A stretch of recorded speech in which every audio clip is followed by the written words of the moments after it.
Hai, oke. Masih di acara Gesah Sehat Ambi Yasmin. Yasmin Hospital? Ono biain. Tadi kita udah ngomong-ngomong kan, ya. Kalau Kang Handi katanya memang benar-benar punya teman yang kita itu bisa ngulik-ngulik, bertanya dan mengetahui bagaimana ya cara supaya kita itu bisa memelihara aset yang terpenting dalam hidup kita. Karena memang otak itu, seperti saya bilang tadi, dan sesuai dengan lagunya Bang Haji yang saya nyanyikan tadi, bahwa otak ini adalah aset terbesar bangsa. Betul. Bagaimana bisa begitu? Karena kalau generasi muda tanpa dibekali dengan kecerdasan, maka bisa kita bayangkan apa yang akan terjadi 5-10 tahun yang akan datang. Atau bila generasi muda itu tidak tahu bagaimana caranya menjaga otak dengan tidak memperlakukannya semena-mena. Contoh paling gampang, nggak pakai helm. Itu sebenarnya dia sedang tidak menjaga keberadaan otaknya, gitu kan? Namun saya yakin itu karena mereka belum sadar bahwa tindakan yang dilakukannya adalah sangat membahayakan diri sendiri maupun orang lain. Kadang-kadang tuh begini, Mbak Ami. Ada bapak-bapak mungkin yang mau beribadah ya, pakai sepeda motor, gawe helm le, helm le, isun wis ketuan iki wis cukup. Itu yang banyak. Ya, ternyata benturannya tentu tidak akan bisa menahan benturan, begitu kan? Dan kalau itu sampai terjadi sangat fatal akibatnya. Kalau hengono ijoli ya, ijoli otak ngajidol ning pasar ya nggak bisa ya kan? Kecuali otak-otak di bumbu merica ketika. Oke. Temennya siapa yang begitu? Oh ya, saya ada seorang teman laki-laki ya masih tampan lah ya, tampan. Julukannya di grup ID itu si tampan. Jangan bilang masih, tampan aja, nggak usah pakai masih. Berarti begini tahu terus apa? Iya, jadi semalam sih kita udah jabrian. Apa kalau boleh tahu? Ya si tampan itu tadi. Asik, Masya Allah. Nanti kalau teman-teman bisa melihat, iya, gimana? Tampan, siapa yang itu di segmen pertama Mbak Mami, jangan dibawa ke segmen kedua. Nanti kalau seperti itu saya bawa tiap segmen ada nyanyinya nanti, bingung. Oh ya, saya akan bawa teman saya. Teman saya namanya Dr. Firman Adi Sanjaya, spesialis bedah syaraf. Beliau adalah dokter spesialis bedah syaraf yang juga berpraktek di Rumah Sakit Yasmin Banyuwangi. Aku juga tidak kalah, Dok. Saya juga bawa teman ya, yang dia juga kayaknya tertarik banget bagaimana supaya kan aku cerita bakal ketemu sama dokter bedah syaraf nih, pengen tahu kalau keilmuan bedah syaraf juga kayak apa ya? Apa jangan-jangan mau bikin otak-otak tadi itu bukan? Bukan. Kalau spesialis syaraf ada. Juga dokter spesialis bedah syaraf. Jadi ini mungkin satu hal yang bagi orang awam itu juga pengen tahu juga ya. Iya. Apa gitu kalau misalnya seorang dokter bedah syaraf. Termasuk juga nanti dia penasaran bagaimana ya kita itu menjaga aset yang kita punya. Karena kadang ini juga satu hal yang jarang diomongin sih. Menjaga otak itu jarang gitu ada topik yang benar-benar mau ngangkat ini. Padahal ternyata itu penting. Dan kadang itu di masyarakat masih ada kekeliruan ya. Isu narap neng dokter saraf. Dokter saraf itu dibilang dokter ahli jiwa begitu. Nah, lewat acara ini juga edukasi supaya masyarakat bisa mengetahui dokter saraf, dokter spesialis saraf dan bedah syaraf juga bagaimana apa yang beliau tangani dan ini juga edukasi. Kalau gitu kita langsung saja. Oh, siapa temennya? Oke. Nah, di sana ada temanku. Halo Lydia. Halo Mami, apa kabar? Alhamdulillah luar biasa hari ini. Ini jangan-jangan bukan Lydia Kando itu. Lydia Kandung kalau ini. Oh iya. Mirip-mirip suara. Mirip ya. Namanya juga penyiar tuh kan. Iya. Sudah tertata. Ini adalah salah satu penyiar di radio. Siap suhu. Kemudian saya mau sampai dulu dong. Dokter Firman. Dr. Firman Adi Sanjaya. Sanjaya. Ya, selamat pagi. Beliau adalah dokter spesialis bedah syaraf. Betul. Nah, ini saya baru pertama kali loh pemirsa ketemu dengan dokter yang embel-embel belakangnya itu adalah bedah syaraf. Jadi saya tadi tanya-tanya, oh ya dokter spesialis bedah syaraf gitu ya. Jadi apakah ini cabang keilmuan dari spesialis bedah begitu? Nah ini mungkin kita bisa tanya-tanya dikit nggak apa-apa ya dok ya? Iya, bisa. Oke. Dan kemudian juga tadi dokter Kang Handri juga bilang bahwa kita juga akan tanya-tanya bagaimana seputar kita ini menjaga aset utama kita, karena akibat-akibat yang ditimbulkan bila terjadi suatu insiden kecelakaan pada otak kita, ini dampaknya juga akan sangat fatal. Oke.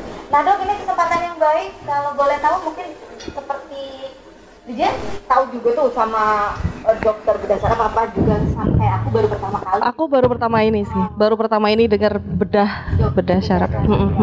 Ya karena kita kan bukan orang-orang yang ada di dunia ini. Iya betul. Sama juga seperti pemirsa yang lain. Nah dokter mumpung ketemu sama dokter Firman ya? Ya, dokter Firman. Nah, boleh disampaikan dong dok, apa sih itu sebenarnya keilmuan bedah syaraf, terus apa saja yang ditangani kayak gitu. Oke, terima kasih. Terima kasih sudah diundang di acara yang sangat Keren ya, Dok. super keren ini ya. Jadi bedah syaraf itu adalah cabang dari ilmu bedah. Jadi ada banyak spesialisasi bedah, ada bedah syaraf, ada bedah ortopedi, ada bedah tulang, ada bedah urologi, saluran kencing, dan masih banyak lagi. Jadi untuk bedah syaraf sendiri, dia memang mengkhususkan diri untuk melakukan tindakan operatif pada kasus-kasus yang berhubungan dengan kelainan saraf.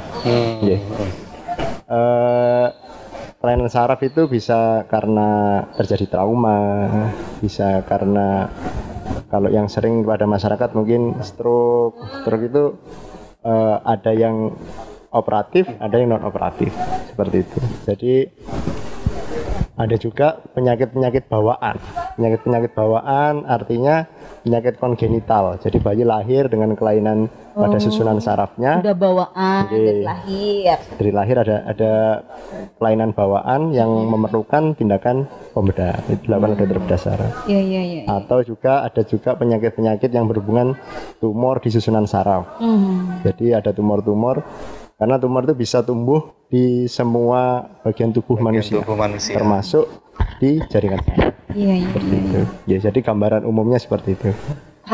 BTW nih ngomong-ngomong, ternyata dokter Firman yang luar biasa ini asli Banyuwangi ya dok? Asli Banyuwangi. Masya Allah, itu kan Iya, kebanggaan banget gitu kan? Kecilnya itu suka lari-lari di Pantai Bum gitu, sebelum dibawa. Dulu THR namanya. Iya, THR itu namanya. Itu di samping radio RKPD dulu kan. Boleh ya sebut merek di sini. Enggak apa-apa, radio Blambangan namanya, di luar Iya. KPD. Oke. Enggak, maksudnya begini, ternyata ada yang orang memiliki keilmuan luar biasa, itu balik kampung dan dia menerapkan keilmuannya di sini tuh kan luar biasa. Maksudnya. Biasanya kan udah pinter, ini terbangnya ke daerah lain gitu, tapi dokter Firman alhamdulillah ya tetap ada di sini, stay di sini gitu. Nah, kita ngobrolin tentang otak tadi yang kita tadi udah ngobrol-ngobrol. Ini ada satu topik yang sama dokter Firman itu memang pengen dibisikin ke kita. Mbak Mami, sekarang itu ya Kang Handri, sekarang itu orang jarang banget gitu aware bagaimana mereka menjaga aset utama yaitu otak begitu ya. Iya. Kadang mereka suka memperlakukan dengan semena-mena apa yang menjadi aset ini. Contoh yang paling ringan, ayo Lydia, kamu sering kan nggak pakai helm kalau pergi kemana-mana? Iya, kalau pas cek loket deket kan. Ya, alasannya begitu biasanya. Deket di situ aja gitu kan biasanya. Kebayang nggak sih kalau misalnya ternyata kita itu melakukan tindakan yang kita anggap biasa-biasa saja, itu termasuk dalam tahapan kita tidak sayang pada otak kita. Oh iya, baru sadar ini, Mi. Terima kasih pencerahannya, Mi. Oke, nah gitu kan dok, ternyata itu hal yang simple yang dilakukan oleh kebanyakan orang, tapi sebenarnya itu adalah bentuk bagaimana kita tidak menyayangi aset kita. Seharusnya seperti apa sih kita itu menjaga barang yang nggak kelihatan sih memang, tapi kalau sudah dia terganggu, itu ternyata banyak hal yang bisa ditimbulkan. Jadi gini, kata orang kan tak kenal maka tak sayang. Jadi betul. sebelum kita bisa menyayangi, mencintai otak kita, alangkah baiknya kita mengenal bagaimana sih otak itu, mulai bagaimana dia terbentuk, terus bagaimana fungsinya apa. Jadi saya akan menjelaskan singkat. Sistem saraf manusia itu ada sistem saraf pusat dan sistem saraf tepi. Saraf pusat itu terdiri dari otak dan ada sumsum tulang belakang. Otak sendiri fungsinya cukup banyak, artinya dia memegang peran sentral pada tubuh kita. Jadi kita bisa bergerak, kita bisa bicara, kita bisa melihat, termasuk hal yang kecil sepele. Kita dicubit, sakit itu yang juga bisa merasakan sakit bukan kulit, tapi otak kita. Gitu. Dan suaranya keluar lewat mulut. Aduh. Nah, itu juga otak yang menggerakkan. Itu otak yang menggerakkan. Bayangin. Jadi lihat pada orang-orang punya pasien ada diabetes yang terjadi luka di kakinya. Itu luka karena dia nginjek paku gak kerasa. Jadi ada kerusakan saraf tepi sehingga sinyal nyeri tadi itu tidak sampai ke otak. Bersyukurlah kita masih punya rasa nyeri. Ya dok ya. Nyeri itu harus disyukuri. Ya Allah, padahal ringan banget ya. Waduh, ngeri. Itu berarti harus disyukuri. Jadi kamu harus disyukuri loh kamu. Kadang-kadang teman-teman ini ya keinjak puntung rokoknya sendiri aja. Aduh gitu. Nyala-nyalain puntung rokok. Padahal kalau sampai enggak ngerasa nyeri itu tambah. Itu berarti ada masalah dengannya. Jadi sedemikian pentingnya hal-hal kecil itu kita tidak sadar bahwa itu adalah fungsi dari otak kita. Jadi otak sendiri itu sudah tumbuh sejak bayi itu di dalam kandungan. Jadi dia mencapai bentuk sempurnanya itu pada 3 bulan terakhir. Berarti orang hamil benar-benar merhatiin dong perkembangan otak di dalam kandungan. Asupan gizi ibu hamil itu sangat penting untuk pertumbuhan otak janin. Pada saat bayi lahir, kemudian otak itu tumbuh dengan cepatnya. Sampai umur 2 tahun, otak itu telah mencapai 80% dari volume otak dewasa. Anakmu umur berapa? 2,5. Nah, jadi memang Tuhan mempersiapkan ya. Jadi otak ini harus tumbuh duluan. Karena dia nanti harus merekam, jadi merekam memori segala macam. Terus anak latihan jalan semua itu kan otak yang. Jadi dalam 2 tahun pertama ini adalah masa krusial karena pada usia 22 tahun dia mencapai 80% volume otak orang dewasa. Jadi ada istilah apa namanya, Dr. Andrea, ASI eksklusif ya. Ya, ASI eksklusif itu kan tahun. Sampai 2 tahun. Ada yang bilang 6 bulan, ada yang sampai 2 tahun. Tapi kalau saya sarankan, karena otak ini tumbuhnya sampai 2 tahun pertama, diteruskan sampai 2 tahun. Oke. Akan sangat berbeda ya antara yang mendapatkan ASI eksklusif dengan yang susu formula mungkin ya. Pasti berbeda. Pasti berbeda. Jadi pertumbuhan otak sebenarnya kalau di buku apa namanya KIA ya, yang warna pink itu sebenarnya yang diukur bukan hanya panjang badan dan berat badan. Biasanya kan orang concernnya ke situ aja. Sebenarnya yang harus diukur juga adalah lingkar kepala. Jadi di bagian belakang buku itu ada grafik lingkar kepala yang beda antara anak laki-laki dan perempuan. Nah, lingkar kepala itu secara kasar mengukur pertumbuhan kepala yang di dalamnya ada otaknya. Gitu. Dokter, apakah bentuk kepala itu bisa pengaruh pada otak anak juga? Jadi gini, ada bentuk kepala yang mengalami kelainan, ada yang tidak. Artinya emang bentuk kepala berbeda-beda. Untuk standarnya, makanya yang dipakai standar adalah lingkar kepala. Jadi lingkar kepala itu yang dipakai acuan pada saat umpamanya ini ada grafik nih, lingkar kepalanya terlalu di bawahnya grafik atau di atasnya grafik. Kita berarti ada apa sesuatu. Ada sesuatu. Pada anak-anak yang tidak berkembang dia juga ada sesuatu. Perkembangannya terlalu berlebihan juga ada sesuatu. Jadi ada anak-anak yang kok kepalanya lebih besar daripada anak-anak seusianya. Nah, itu bukan berarti anaknya nanti lebih pintar. Itu harus biasanya tuh orang-orang dulu ya. Kita tangno turunannya anu guys, dia segede. Ternyata enggak itu. Terus ada pepatah juga, jangan kau besar kepala begitu. Tawa. Saya seneng bisa bikin orang ketawa itu saya seneng. Iya. Itu bagian kerja otak juga. Iya. Tapi ketawanya garing, tau nggak lo? Oke, terus gimana dok? Jadi itu dari segi pertumbuhan. Oke. Perlu dikhawatirkan ketika itu terlalu kecil atau terlalu besar. Terus dia mencapai volume 90% volume dewasa itu pada usia 6 tahun. Artinya anak sudah siap sekolah. Memang kenapa 6 tahun? Memang volume otaknya sudah siap untuk menerima. Segala macam. Itulah sebenarnya ada proses namanya golden period itu. Betul, ya. Jadi tidak asal-asal minta sekolah usia sekian, enggak. Memang itu sudah dihitung oleh para ahlinya. Iya. Oleh karena itu kalau saya amati memang di usia-usia tadi itu 6 tahun. Nah ini yang penting juga adalah bagaimana ketika misalkan anak itu kita bonceng ya. Jangan sampai nggak dikasih helm. Betul. Oh iya. Itu juga cara-cara bagaimana kita menjaga. Nah, menyayanginya itu harus dengan cara apa ya dokter ya? Jadi gini, kenapa sih harus betul-betul kita jaga? Termasuk tadi yang anak kecil harus dikasih helm. Karena tubuh ini kan terdiri dari bermiliar-miliar sel ya, Dr. Andri. Jadi satu-satunya sel yang oleh Tuhan diciptakan sekali seumur hidup dan dia tidak bisa memperbaiki dirinya. Jadi semua sel bisa memperbaiki diri. Rambut tiap bulan kita potong, dia akan tumbuh. Dia tumbuh lagi. Kulit umpamanya ada luka, terus kemudian kita obatin, diobati, kulitnya tumbuh lagi. Hanya sel otak yang tidak diberi kemampuan itu oleh Tuhan. Masya Allah. Jadi begitu sel saraf ini rusak, dia tidak punya kemampuan untuk memperbaiki dirinya sendiri. Jadi biasanya gangguan pada otak itu cenderung terjadi catatan permanen. Oke. Lydia, kamu kok jadi begitu terpaku sih? Iya, ini aku boleh langsung tanya atau boleh? Iya, langsung tanya karena kebetulan saya juga ada anak balita kan di rumah usianya baru 2,5, di mana usia segini juga lagi aktif-aktifnya, lagi seneng lari-lari, lompat-lompat gitu kan. Nah, beberapa kali ini memang mungkin juga banyak ibu-ibu yang lihat anaknya kalau ketandok gitu loh dokter, maksudnya ketatap ke tembok gitu ya.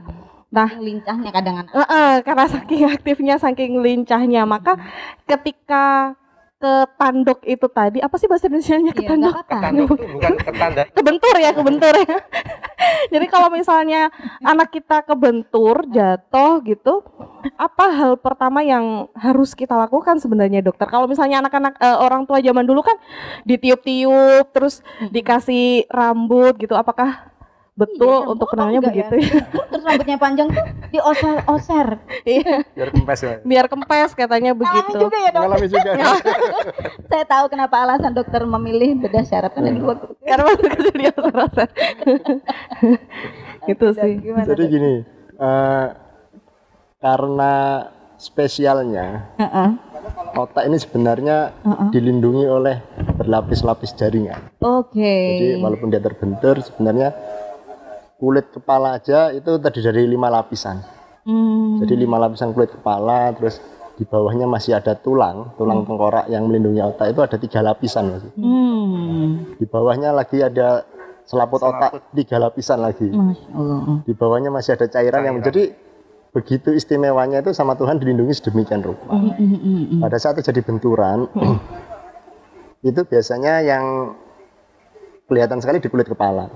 Kenapa sih kok ada benturan di kepala terus darahnya biasanya banyak banget.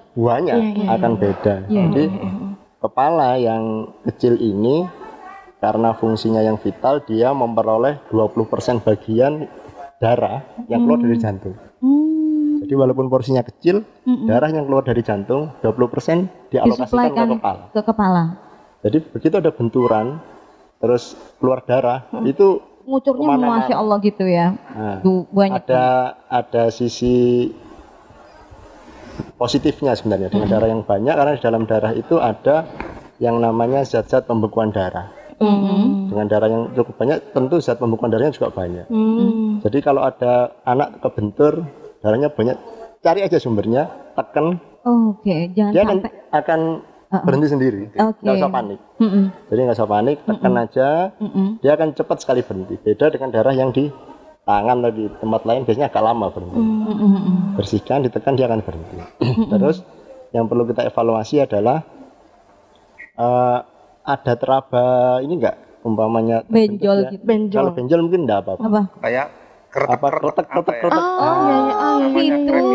Jadi ada tulang yang kita curigai terjadi patah atau enggak? Retak atau enggak. Jadi itu akan terasa. Jadi seperti kita megang pot kalau pecah itu kan juga terasa. Iya. Jadi seperti itu. Kalau enggak ya biasanya itu hanya di kulit aja. Karena kulitnya aja udah ada 5 lapisan yang melindungi. Nah, jadi seperti itu enggak perlu panik, dibersihkan aja kemudian ditekan darahnya akan berhenti. Kemudian harus kita evaluasi ada tanda-tanda peningkatan tekanan intrakranial. Kalau ada sesuatu umpamanya perdarahan itu sampai terjadi di dalam, tanda-tanda yang paling awal adalah anak ini akan nyeri. Nyeri itu tidak berhenti-berhenti. Umpamanya anaknya masih kecil dan tidak bisa ngomong, anak kecil paling nangis. Nangisnya tidak berhenti-berhenti, artinya dia merasakan nyeri yang hebat. Atau dia terjadi muntah. Muntah itu juga tanda-tanda awal. Itu ketika habis kebentur langsung muntah atau jadi gini, ada jeda? Nah, pokoknya dia habis makan jatuh pasti muntah. Muntahnya muntah yang terjadi karena ada sesuatu di dalam kepala, itu muntahnya tidak mau berhenti. Jadi dia terus menerus. Padahal udah dikasih obat muntah, pokoknya udah dibawa ke puskesmas atau ke dokter, dikasih obat muntah, obat nyeri, dia terus menerus. Itu segera dibawa. Curiga lah ya gitu. Oke, Lydia. Dokter, kita obrolannya asik banget gitu. Sangat ya, pengasih, karena ini ibu-ibu banget gitu dan sesuatu yang sering terjadi pada anak-anak ya, benturan itu balita tuh sering kebelundung ini dan sebagainya. Jadi nanti harus ada hal-hal yang diketahui oleh mungkin para ibu begitu ya, pemirsa semuanya, bapaknya juga gitu, harus peka gitu, pegang-pegang yang mana yang habis jatuh atau hal lanjutan yang dialami oleh anak, misalnya dia muntah dan sebagainya, itu orang harus curiga bahwa ini bukan sekedar benturan biasa. Yang pasti membedakan ada tulang itu retak atau tidak, itu semudah membedakan apakah isi dompet kita ada isinya enggak. Gitu. Gimana lanjutannya caranya? ada di segmen berikutnya. Tetap di Gesah Sehat Ambi Yasmin. Yasmin Hospital. Oh no,